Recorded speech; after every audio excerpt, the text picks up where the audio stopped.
Since the 3rd of October 2013, the social and humanitarian migration crisis has been tragically escalating. In 2015 alone, over 1 million people struggled to reach the EU borders, and projections show us that the number of first-time asylum applications is utterly increasing.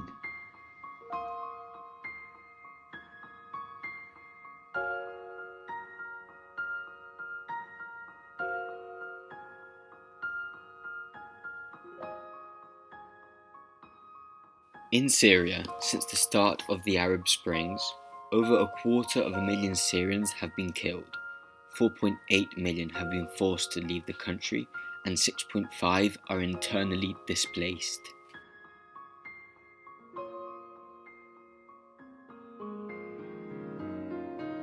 In Afghanistan, due to the Taliban resurgence, more than 8 million Afghans are in need of humanitarian assistance, and 1.5 million are unable to access health services. In sub-Saharan Africa, instead, droughts and famine are aggravated by regional conflicts between factions, religions, and ethnics, which years of international diplomacy have failed to resolve.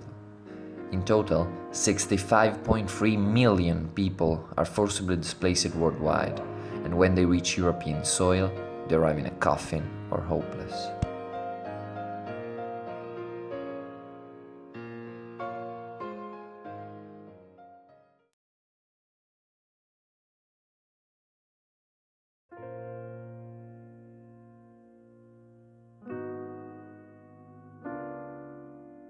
The resolution was the ultimate product of a long debate in which we investigated, negotiated, and tried to resolve the issues related to the phenomenon of migrations on the basis of the EYP format, which has been for many years our main path.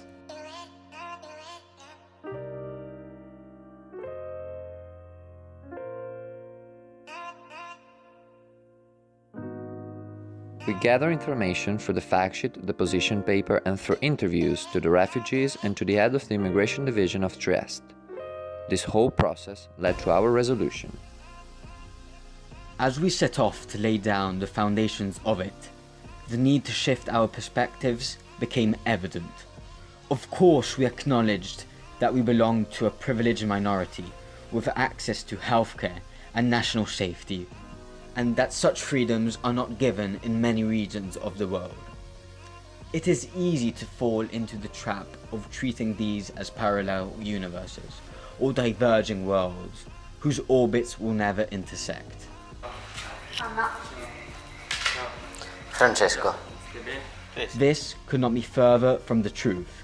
This is but a bigoted, one-sided perspective, which looks no further than to the cultivation of a self-interested regime, with little regard for the potential and wealth of intercultural dialogue and the pursuit of solidarity, on which this very union and the universal citizenship are founded. This is not our vision of the world. It is knowledge that begets tolerance, acceptance, and inclusion. Through the historic and geographic context of our neighboring and distant regions, and with the support of data, we sought to build the foundations of understanding Europe's migrant crisis. Knowledge, however, may well remain pure speculation if not followed by adequate action. Sources high up in the immigration division of Trieste shed light on the tumultuous lives, the hardship and the blatant atrocity of refugees. A life laden with political, economic, and bureaucratic obstacles. These funds are actually implemented well, and as a result, the conditions in refugee camps may be inhuman. So actually healthcare and other problems may arise. Okay, so contagious diseases and similar things may arise. So basically there should be some EU representatives on the place and they should report every 3 months, 2 months, something like that. Okay. So how about we write for which is why our perspectives were shifted to become refugee-centric, not to victimize them, not to romanticize their condition for the purpose of rhetoric, but to dignify their plight and make it our own. Temporary presence of Euroservice. It was through their stories, through the narration of their journeys, that our perspective on their conditions was overturned. It was our paradigms were changed, and the clauses of our resolution started to materialize, intent on bringing down a culture of myopia, nationalism, populism, negativism, which has besieged Europe like a xenophobic plague. A plague cured only by the antidote of solidarity, ingrained in the 2007 Lisbon Treaty, and by the spirit of the people of Lampedusa, and which should be the pulsating force of the EU offices. John Donne once claimed, "No man is an island, every man is a piece of the continent. If a cloud be washed away by the sea, Europe is the less.